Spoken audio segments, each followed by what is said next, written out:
Hello everyone, good afternoon and welcome to the webinar Make It in ESTEAM, the journey of women entrepreneurs. I'm Lorena and I will be your host for the session, and we have a very packed agenda. Thank you so much for being present, and I hope you have as much fun and entertaining as we had developing this webinar.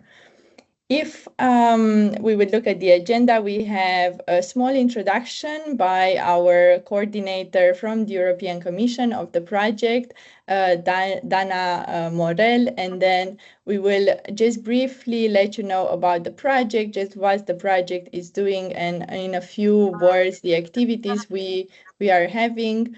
And then I have the honor of introducing two role models, two brave entrepreneurs, and they will tell you more about their journey. And we will have enough time to ask questions. So this will be a dialogue with you. So please share your ideas and your question. There are a few hygiene rules in the chat.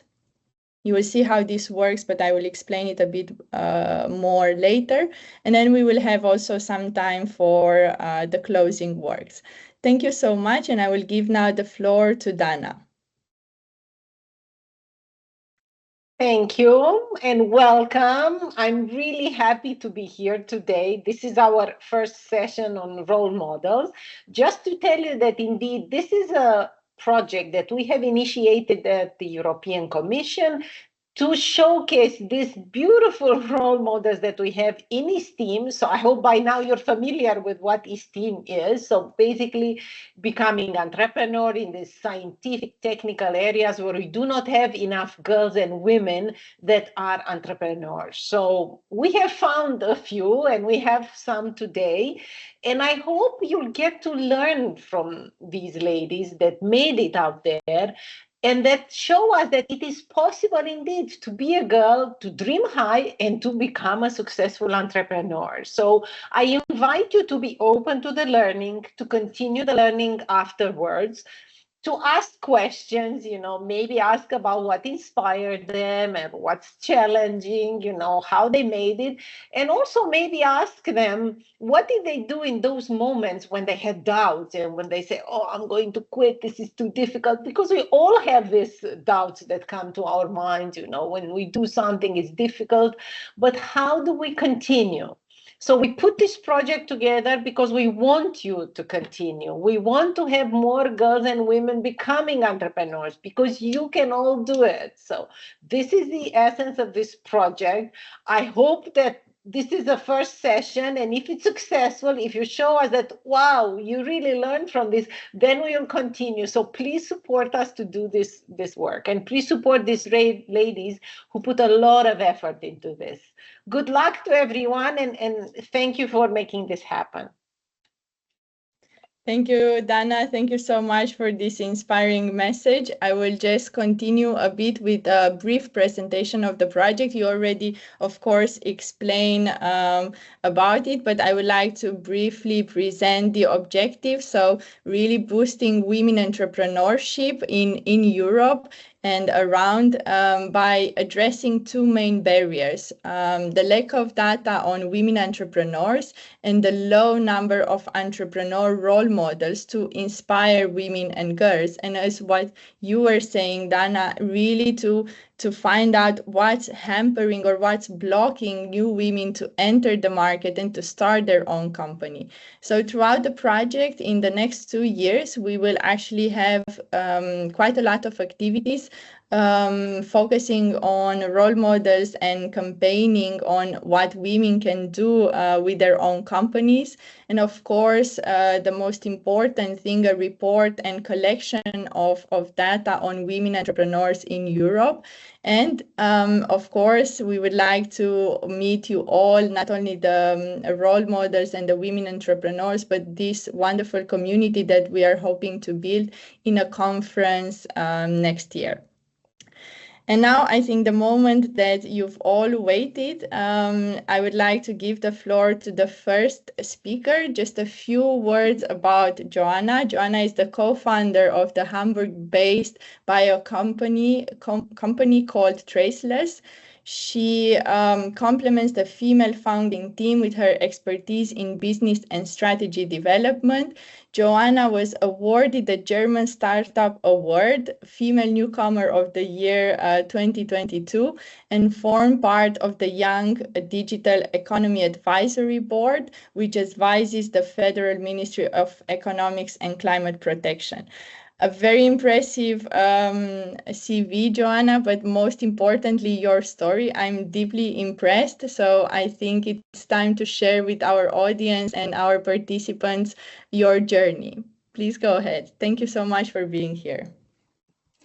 Thank you so much, Lorena and Dana, for having me. And thanks to the ESTEAM initiative and the European Commission for bringing this initiative to life. I think it's an amazing thing to do. And I'm very much looking forward to sharing my personal, my individual entrepreneurial journey and answer all of your questions and hopefully inspire one or the other to embark on an entrepreneurial journey of yourself. Because deciding what you work on is the biggest lever that you have to actually make a positive difference. But let's start at the beginning. I grew up in Münster in Germany, and as a kid, I was not exposed to what it means to be an entrepreneur, to lead a company. My parents are not entrepreneurs. I studied psychology because of my interest both in humans and science, and because I didn't really know what I wanted to do back then yet.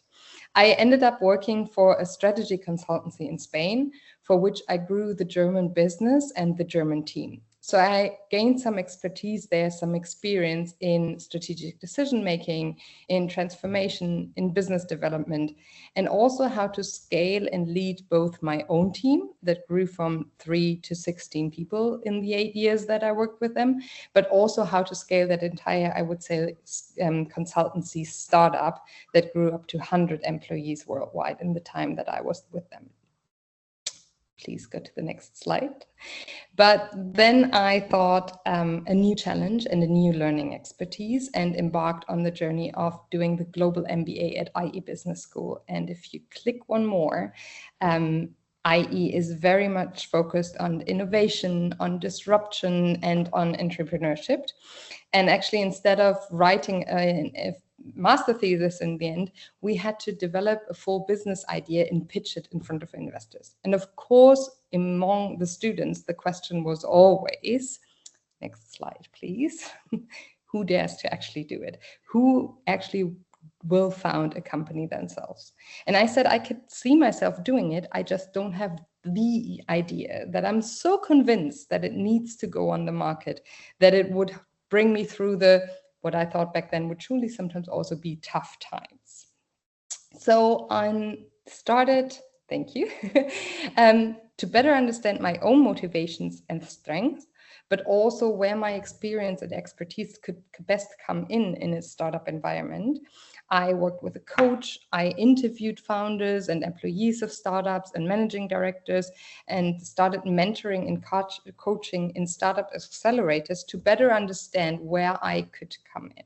And that is how I met Melanie, if we go to the next slide, the founder of Panion, a social impact startup offering an app that is keyword searchable to connect like-minded people through common interests. And our goal was really to promote genuine connections for people to meet up in person and become friends. And if you click, then COVID hit. And that was obviously a huge disruption to that business. Meetups in person were not an option anymore. We had to pivot and very quickly change the app to become an online community platform. But things were really tough at that point for us, and financing was scarce. And ultimately, I left the company.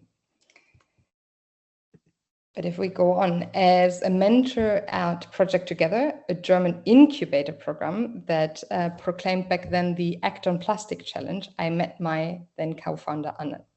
Because Anne participated with her invention, a technology to produce an alternative material to plastics. And through the program, Anne and I worked together about 6 months. And at the end, she decided she wanted to found a company, but she also realized she needed someone with more business expertise.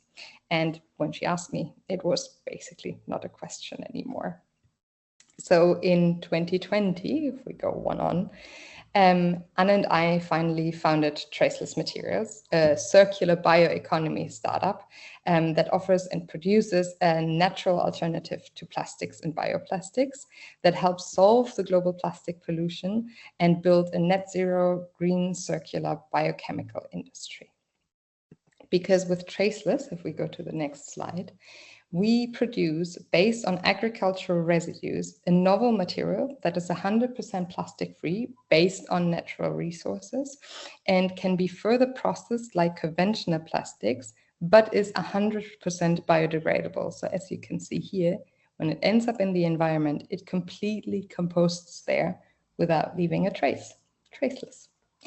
And that material, if we go one slide further, can be further processed. It's a granulate, as you can see here, and that can be further processed on the existing machinery of the plastics converting industry in a wide range of products, from paper coating to rigid material applications, really substitute plastics everywhere where they cannot or are not being recycled, or where they have a higher likelihood of ending up in the environment. In the 5 years, if we go to the next slide, since we have founded Traceless, we have scaled from producing really, really small samples in the lab to validating Traceless material on existing machinery of the plastics converting industry. We have had started with first interest in Anna's invention from Otto, a European e-commerce company, our first customer, to signing multi-million euro offtake agreements now. In the beginning, we worked remotely because of COVID, which helped a lot because, for example, we didn't have to meet all our investors and customers for the first meetings in person. That saved us a lot of money. And now we're building a first-of-a-kind demonstration production plant already that produces several thousand tons of our material per year. The team grew from a handful of volunteers, really voluntarily and without remuneration, working and helping us to work on Traceless, to today over 80 exceptional talents that in the beginning we did a lot of things ourselves as the founders, and little by little we were able to hand over responsibilities to different experts. And all of that was made possible by raising multiple equity, debt and grant funding rounds, among them a 36.6 million Series A funding round. But the most important lesson learned for me really is you need to build a team. While as an entrepreneur, you have to learn how to do things, new things every day, things that you have never even thought of. I think the most important really is to ask for help and support. And if you do that, you will be amazed by how many people are willing to do that, willing to support, to share their expertise and experience and give advice, to just give you a couple of minutes of their day. And little by little, you will be able to grow a team of experts, people that actually in the end know much more about the different areas of expertise that it needs to run a business, because you don't have to do it alone. But, and with that I will conclude, I think most importantly, dare to do it. You control the biggest lever to create positive impact, and that is by deciding what you work in. And I can only tell you from my experience, being an entrepreneur is amazing. It gives you a lot of achievement, a lot of amazing days. There's also hard and difficult times, but ultimately it is totally worth it. Thank you so much, Joanna. I'm very curious what the attendees will ask you. I already have a list of questions prepared. Thank you so much for this presentation. I will now go to Maria, and then in the end, we'll have a session for everyone to ask their questions. So thank you so much, Maria, for joining. Just a few words on Maria. She's a Ukrainian deep tech entrepreneur and founder of Tova Industry. She will speak up about this later. She heads the startup ecosystem incubator at the Kiev School of Economics, and she's a PhD researcher in renewable energy at the National Academy of Science of Ukraine. And on top of all of this, she's a very dedicated mentor and sustainability advocate, working across EU initiatives to promote clean energy and empower the next generation of climate tech innovators. Maria, the floor is yours. Thank you so much. Thank you very much, Joanna. I hope my presentation now is on your slides and I can start. And first of all, I would like to welcome everyone for joining the session. And if you are here today on Wednesday midday, this means that you have the dare to start, as Joanna said from the previous presentation. And the topic of my presentation is actually not just to give you the tools on how to start the startup, but give you the understanding that you can do it having the minimum resources, having the very small team. You just don't need to have a fear and have a dare to start. But first, let's get to know each other. And my agenda for today is I will split the presentation into two blocks, like what path I managed to start the company and what you can do to start the startup. And as Lorena said, my name is Maria, but friends call me Masha. And please, you can also call me like this. I'm the mechanical engineer by my specialization. Very good traveler. I visited 33 countries and I shook the hand with Arnold Schwarzenegger. This is like one of my introduction points. And almost all my life, I worked as the mechanical engineer. But the real start of my startup started in 2022. And since then, I participated in the Erasmus for Young Entrepreneurs program, and our team won the youth startup competition in 2023. So how everything actually happened. In 2019, I was the intern in the America House in Kyiv, and as the final project of our curriculum, we have to did something for the ecosystem. And with my university supervisor, who is a co-founder now, we decided to build the technology, like the hardware technology, which will guide the sunlight inside the building, and in this way we can save electricity consumption and reduce carbon emissions. So like the crazy idea, we did not know how to start at the very beginning, but we did like the very first step, very primitive prototype.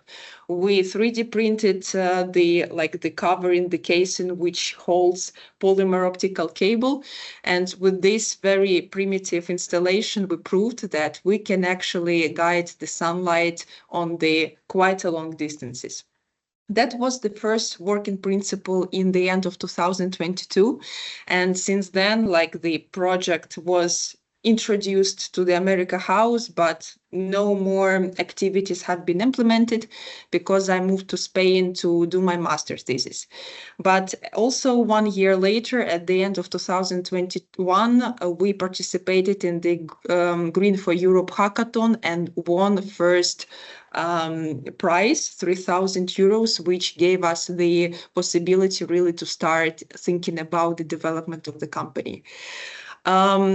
In 2022, the war started in Ukraine, and for me, it was like the very big, like difficult moment. I could not come back home because it was too dangerous. That is why I was looking for the opportunities to develop the company in Europe. And Erasmus for Young Entrepreneurs really helped me because I moved to Sweden to the company Absolicon, which produces solar thermal collectors. And with this help, I moved to Harnosand. This is like in the middle of Sweden, in the middle of nowhere. But with the help of my host entrepreneur, I really learned how to start the production line, how to use different software to track the solar efficiency for the different regions in the world.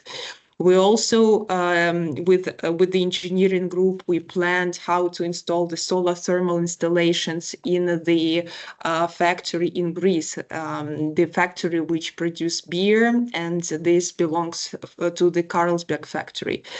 So all of this like technical experience really gave me an understanding that having a deep tech hardware startup company is not an easy thing, and you need to plan everything in advance. And the final point of the internship was the presentation at the Eurosun conference, where I had a chance to get introduced to the European Energy Association, and that helped me to find the partners in the future. And after this experience, like the concept of solar optic startup has been officially started, we validated the market, we understood to which target customers we need to knock to propose the idea. And the next step of the development of the product of the startup was in Berlin. So from Sweden, I moved to Berlin and got accepted to the Berlin Startup Stipendium. It was almost a 1-year program, which helped to learn more about European ecosystem. I was participated in different pitch competitions, met many young entrepreneurs all over the Europe. We also, during this program, applied for the patent in Ukraine and Germany, and successfully got the right for the installation for the technology. We also did the laboratory experiments, which proved the efficiency of technology. We did the customer visits and to collect all the information and understand at what particular type of the roof we need to install the technology. So all of this experience was the highlight. And in 2023, I applied for the Innovator Award from the Erasmus for Young Entrepreneurs, and me and Pietro Calai was the winners of 2023. Also, we participated and won the Youth Startup competition. Pauline, also the ambassador of this program, so probably you will meet her in the future. And also, one of the highlights, we represented Ukraine at the University Startup World Cup. We did not win any prize, but that was the experience which helped us to grow, how to pitch, how to scale, and how to communicate with investors. And also, one of the projects I really recommend you to apply is EIT Jumpstarter. There's accelerator program which gives you the great boot start to start the company in different categories. So where are we now? We really rebranded the solar optic concept into the big company Tova Industries, which has the perspective to go more internationally. We have the team of 4 people plus our mentor. We established the company with multinational perspective. Why Tova Industries? Because this will be the company with the 3 products which we are planning to produce. We updated the sun tracking system, the lenses, the cables, and the concentrator to be more sustainable. We are currently finishing our TRL 5 and working on the first proof of concept in Germany. And we also fundraised 50,000 euros to start the production line in Ukraine. So what my advice is to you on how to really make a first step in your career. Many people say that idea is like the reaction for some kind of problem. So if you want to really start the startup, please identify the problem which brings the pain to many people in your market, in your region, or just around the world. And then validate your assumption as fast as possible by making surveys, making interviews. So there are many kinds of possibilities to validate your idea as fast as possible. Then when you validate your idea, you need to find your niche customers who you will be your potential clients and on which market you will be the leader. Then you will never do this alone, so you need at least two team members in your startup, and I would say 2-3 people is enough at the very beginning. I also advise you to apply for different acceleration and incubation programs for different grants, and this will give you the network and the money to start your startup. As I said, networking is really important because the more people knows about your product, your solution, the more successful you will be. And in this way, you need to work also on your personal reputation, on the reputation as a founder, as the expert in your sector. So from the day one of your startup, try to show yourself in social media as the expert of the very niche target market that you are focusing on. And as a founder, you need to be a little bit expert of everything, which means you need to know how to do the marketing, how to establish the sales, how to do the PR, for example. And it does not mean that you need to control and be the expert, just you need to understand the language of the people who are around you. Yeah, and the most important is to protect your idea. I know this is challenging and this will be quite expensive to protect your IP rights, but better to do it in the very beginning and then avoid problems in the future. And the most important, fail fast. And this does not mean that you need to start the new idea. It means that the ideas in general, they are flexible. So when you identify your market, you have the idea, validate it as fast as possible, listen to your customers, and then do rebranding of your idea. Make your product more, your solution as more suitable for your potential customers as much as possible. And next advice is start with the small steps. I showed you the videos, how did we start it with a primitive 3D printed model, and that was the great beginning of what we have now. So don't be afraid of making the first steps, because this will lead to the great achievements.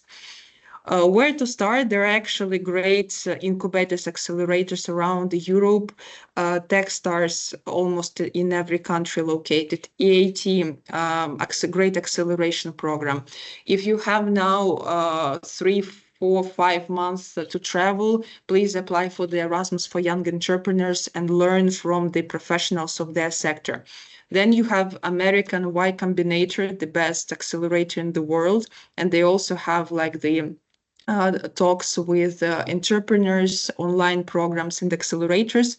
And of course, EIC, European Innovation Council, but I would advise you to apply to this program when you will be already quite mature. You will have like TRL level number 4, 5, 6. So when you have the real data and product to show. And as the founder, you need to be, you need to have knowledge to start. And my top 3 books, which I recommend you to read, is Essentialism. This is how to prioritize, how to make the priorities to some of your actions. The second book is From Good to Great. Actually really changing the mentality of starting the startup, like the multinational company, from the day one. And the last but not least, Think and Grow Rich. And this is not about how to earn money, but to have the entrepreneurial mindset.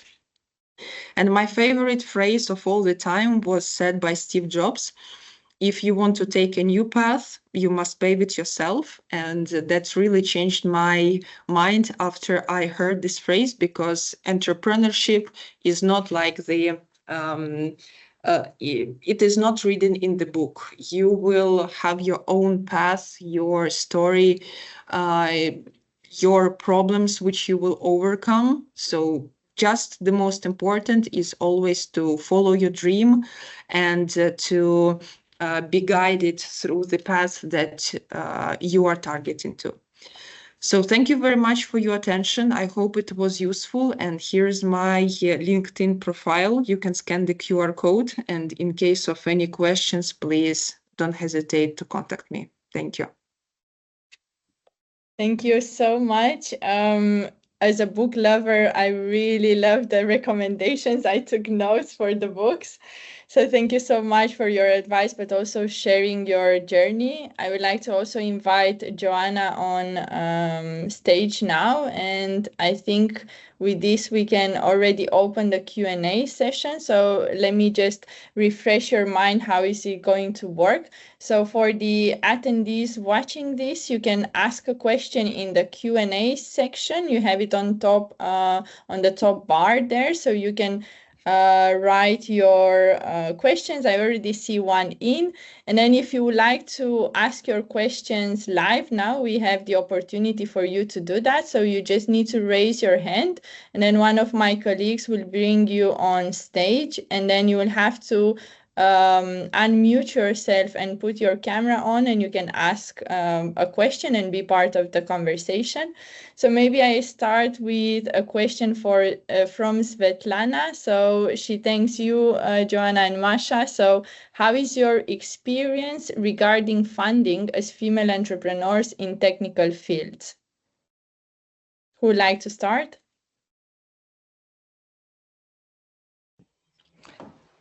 Maybe I just get ahead. Funding is one of the most crucial parts of building a business. I think without money, there's very little to do often. I very much like, Masha, how you said, yes, you can also do a lot with a little. And I think that is one thing that you learn very quickly as an entrepreneur. However, you will always need money. It is true. There's a lot of science, actually, a lot of data about how much more difficult it is for females to raise funding. And yes, we have, as a female founding duo, also experienced that at times. But I would say don't let yourself be discouraged by these numbers. Ultimately, it is on you. It is on the story that you're able to tell. It is on whether you found a solution to an actual real world problem that the world needs, that your customers will need, and with that you will have to convince the investors that this is actually the startup worth investing in. Thank you so much, Joanna. Maria? Sorry, Masha, I need to switch now. As you wish. I totally agree with what Joanna said. I just want to quote one investor. He said, don't fall in love with your idea, fall in love with the problem that you are solving. And this is the problem for many founders, that you are getting blind, like you have the pink glasses. You are just like falling in love with your problem and with your idea, and forgetting like the real customers, the real problem that you are solving.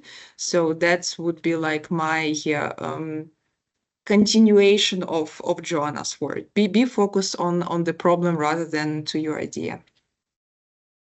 Thank you so much both for your answers. Do you have any tips on where they could look for funding or investors? I know, Maria, you already highlighted a few programs, but was it easy for you to find an investor? Like, where would they start? If I can continue this idea of questioning. I think you can start with a grant search. At first, when you are the small startup, you don't need to find for the investor to give the equity, because otherwise you will lose your value when your like a real product will be ready for the market. So my advice, first look for grants, and in every country there are organizations which support the startup. After you are getting quite mature, you already build the prototype, validated the market, you have the product, then go to the investors. So with the biggest funds which can supply for grants is European Innovation Council, European Institute of Innovation and Technology, EIT. Then I would say look for local grants. I'm sure there will be definitely organizations who can support you. Okay, thank you so much. Joanna? And maybe one thing to add to that, be specific. both when you're looking for grants, but also when you're looking for investors. Find the grants and the investors that actually fund what you are doing, the market, that have an interest in the market that you're going into, in the problem that you're solving. Really be specific, and be specific also in your approach, both to the grants and the investors, both in the topic but also in the stage of investment. There is grants that are rather early stage, there's investors that are investing rather early stage, and then there is others that are for more advanced, more developed, more scaled up companies. I think this is very important to find the right ones there. And I mean, there's so many ways to Google or ChatGPT things these days. I think that could help a lot to find grants and investors as well. Thank you, Joanna, for this last edition, indeed. And I see there's a bit of buzz in the chat, and Maria, thanks for replying to it. I still have one question, but my request to the participants would be, please don't be shy. You have half an hour now, a time dedicated to you. Raise your hand if you want to speak on stage with us, or just type your question. I will go for a question from Katarina. She's asking if it's really possible to start deep tech business when you are 45 plus years old. So what would you say to that? Absolutely. I actually met a founder last week, two founders actually, and they both just retired and are now building their own business. And I was so impressed by these two women.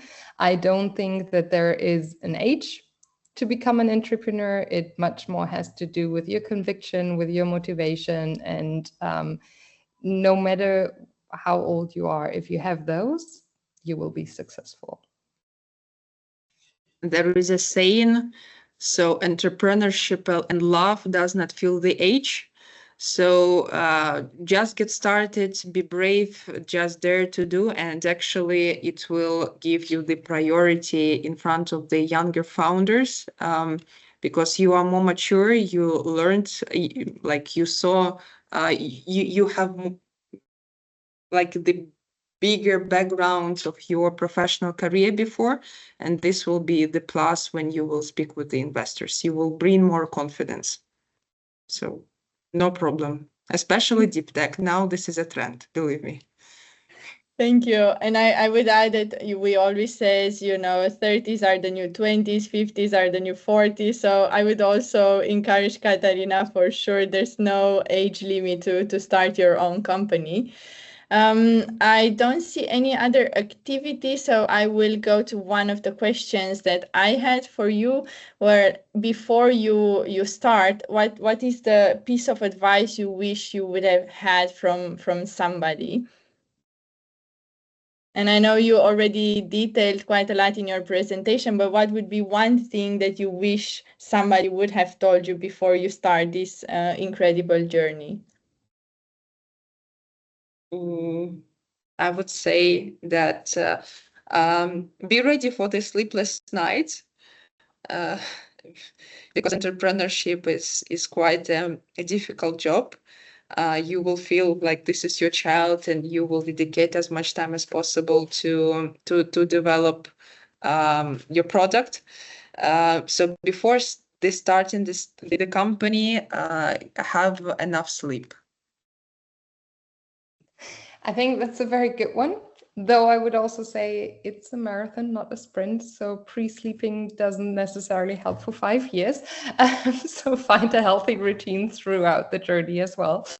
I think one thing that I would have liked for somebody to tell me beforehand is to actually get good both legal and accounting advice even before founding the company. It seems expensive, and do I really need this? And I will just take the standard contract that I found somewhere on the internet from like a believable source. It is really worth getting good consulting and advice here from the very beginning. So that is definitely something worth spending your money on. Thank you. Thank you both so much. I'm going to check the chat and the Q&A. I see that in the chat people are also having parallel conversations. Thank you for this. Okay, I have a long message from Venera. Venera, do you want to be on stage with us and ask your question and explain it yourself? Otherwise, I will read it, but if you like to be on stage, that maybe you can raise your hand. Yes, okay. We will just bring you on stage right now. So you'll have to unmute yourself. I think you have this option now. Okay, perfect. Welcome, Venera. It's nice to be here, and thank you very much for the presentation, ladies. It was very motivational and super interesting. Joanna, I actually, during my studies in America, we had a project that we had to also defend at the end for our graduation, which was waste management in the Galapagos Islands dealing with plastic. So very interesting to actually see this comparison at the moment and what you are doing. So my question is maybe from your side to also give some advice in terms of making this jump into tech services, because at the moment I'm doing support to businesses in their digital transformation aspect, mainly diagnostics and recommendations as to what they can digitize in their production and services. And many times I come across like ideas in my head, like, oh, this service that I'm offering could be very well like an AI tool or a tech system, but somehow it never comes to that point where you feel sure enough to kind of make the jump from providing services in the traditional way to actually being able to develop something that can be used by companies through you in this whole tech world. So maybe some words of advice as to how to make this jump, and like maybe also to whom to reach out that can support us that don't have this experience in tech to kind of make this new step in our careers. If my question made sense. Totally. If I understand you correctly, you already have a customer base in the market that you're looking to cater to. I think that is an amazing asset. In the tech world, there is this concept of an MVP, a minimum viable product. So to build something that already offers some of the solution, hopefully like one of the main parts of the solution, and test that with your customers. So I think if you have that access, finding somebody, or maybe you are able to do it yourself, to build such a minimum viable product and have your customers test it out and get their feedback, and get into the conversation also of like what it actually is that would really solve their problem, should be an amazing way to get into that and to start your jump.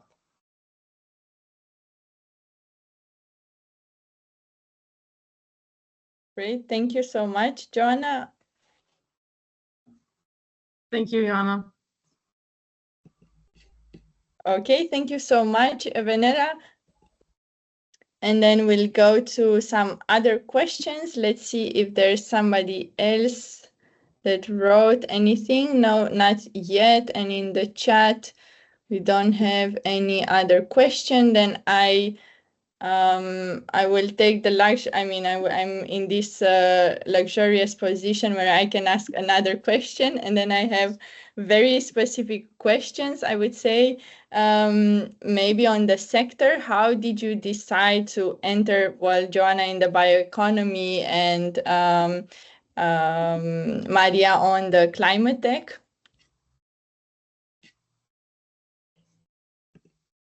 For me, it was definitely also luck, right? I got matched with Anna just by chance, and her solution, her technology, her invention was so inspiring and convinced me immediately. So that was just like, we need to work on this. This needs to go on the market. I think the most important part is actually that. Do you really, really believe in what you're building?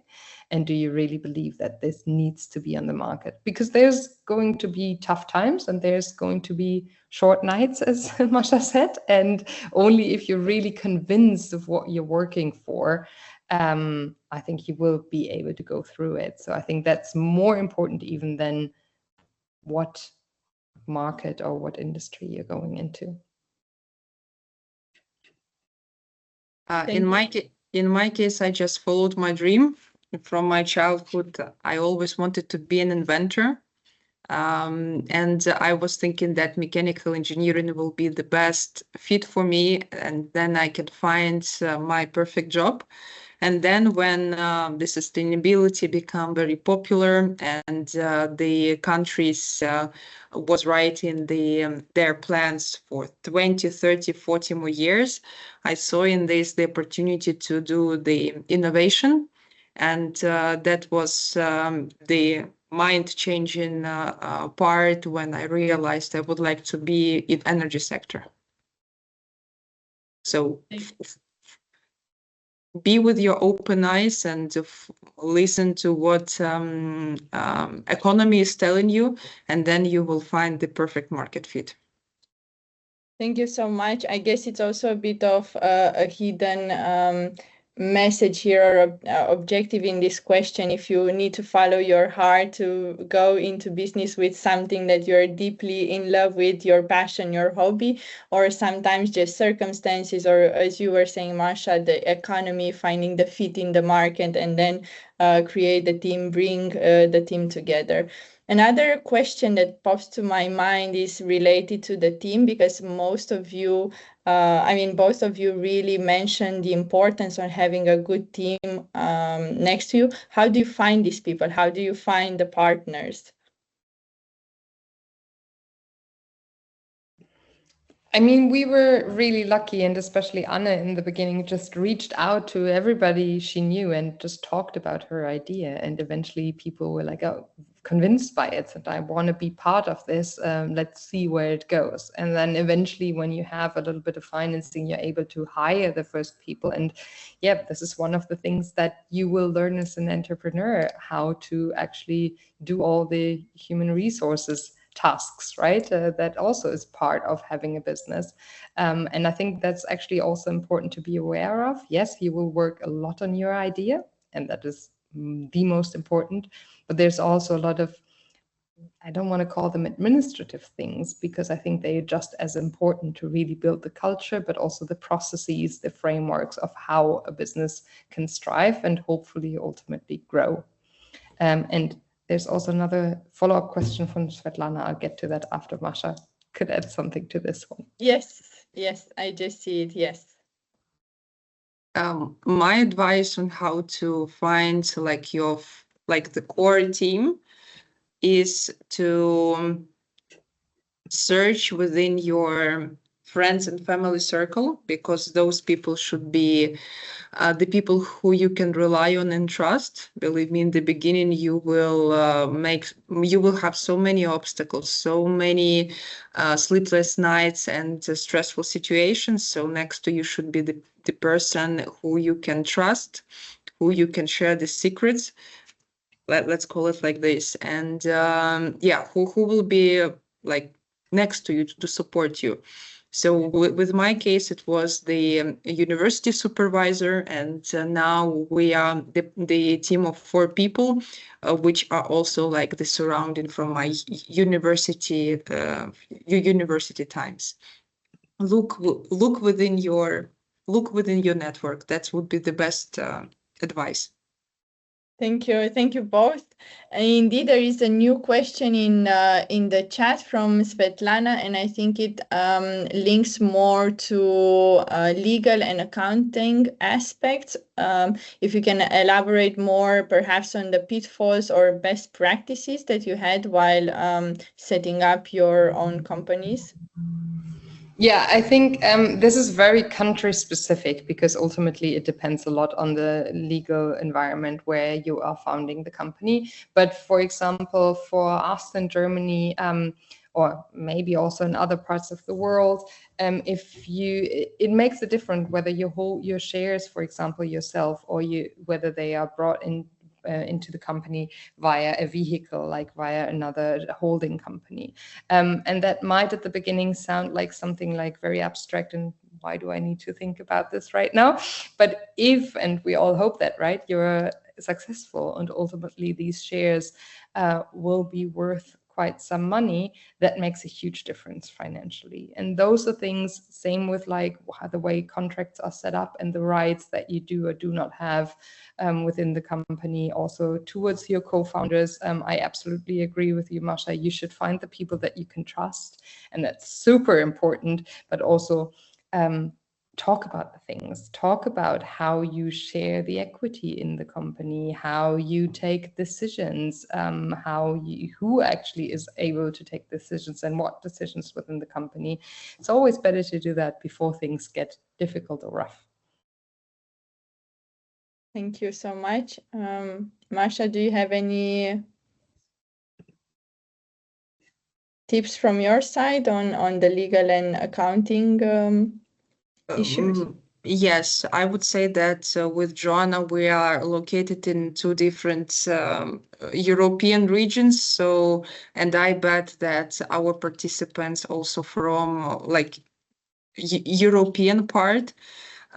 In Ukraine, the accounting and legal services also quite expensive, and you need to be careful with everything, not to like make a tax officer angry.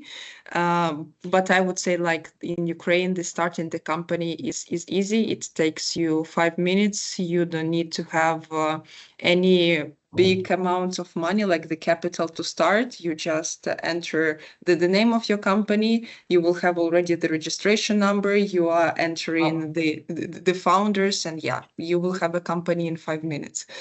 In Germany, I know GmbH takes a month and 20,000 euros. So different.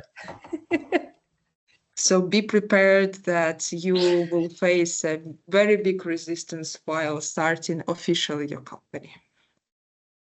Thank you both so much. Indeed, many countries, many legislations. So I think it's good to pay attention to all these details and be informed and look for advice before you start. So at least you have the big picture. I have a couple of more minutes and a few questions. I see people are now starting to warm up. I have a question from Lucia. She's asking if, actually, what happens if the market is not ready for my digital product? Who wants to pick this up? I think that's very difficult to answer from afar, but I think, yeah, understanding really what the challenge is here. Is it that the customers don't understand the solution? Is it that it might not be an answer to their biggest challenge at the moment?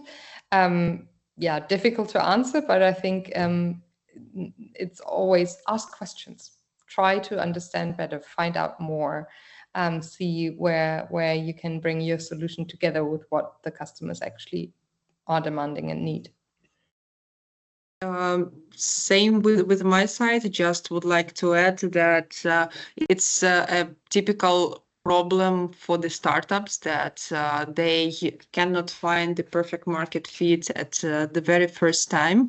Maybe it's either try to look into other markets which could be interested in your solution, or try to reshape your digital service, your digital product, that it will definitely target the pain points of your target customer.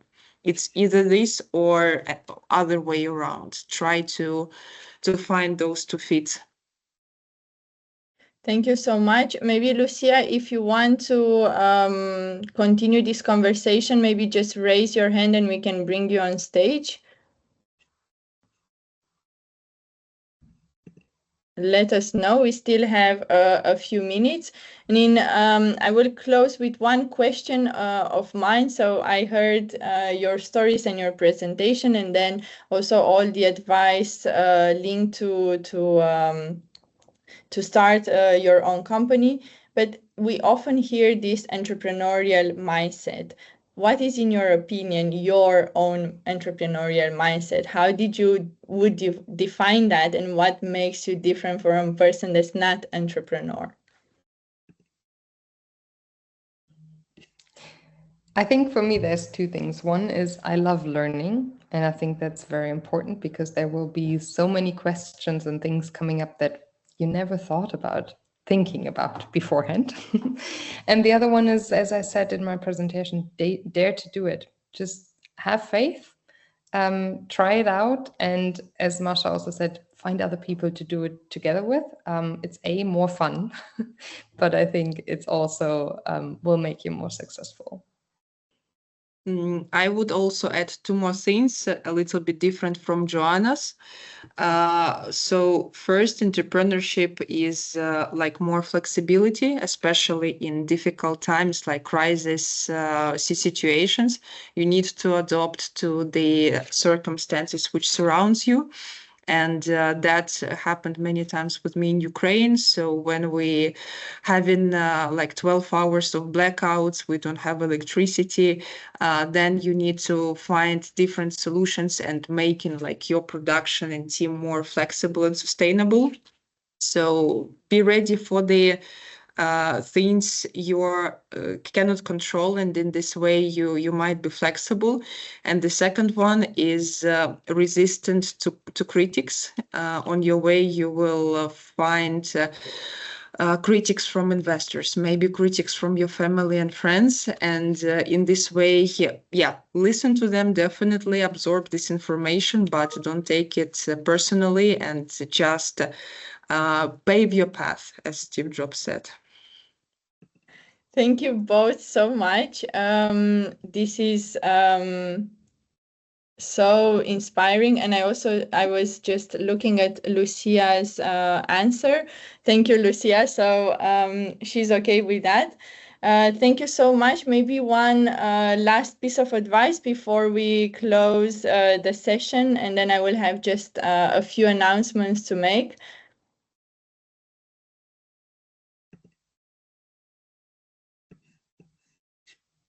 Joanna or Masha, just a last word. Do it. Really, just dare to do it. Just take the leap of faith and find other people to support you. I think we said a lot during this presentation. Don't have extra advices, please reach out to me whenever you need support and help, and we will figure it out how to help you. Thank you so much, both of you. It has been really a pleasure to get to know you, to hear your story, but also to collaborate with you as role models. And thank you so much for sharing your experience with us today. Just a few messages for the audience. I hope you find also the today's session insightful and inspiring. We have three announcements, let's say, how to stay connected and keep the conversation going. We have created a LinkedIn group to continue the discussion, share ideas, and connect with other participants and speakers. It will be a great space to stay engaged and informed. All our role models will be there, and future speakers in the webinars. Speaking of webinars, we are preparing more. So please follow us on social media on DigiGrow and AceMeya. We will publish there very soon the next days of our exciting webinars. And of course, keep an eye on your inbox. We will send you emails with the LinkedIn group, but also announcement and registration links. And of course, we would love to hear your feedback. This was our first webinar, so we will use your input to improve. So we will share a feedback form with you in the upcoming days. Please fill it out. It's very important for us. And thank you so much in advance for your contribution. Once more, I would like to thank you for being part of this initiative, for taking part in the webinar today. And I'm really looking forward to seeing you again online or in person. And do it, as Joanna was saying. and join the group and also be in touch with our role models. Thank you so much. Have a nice afternoon and day. Thank you.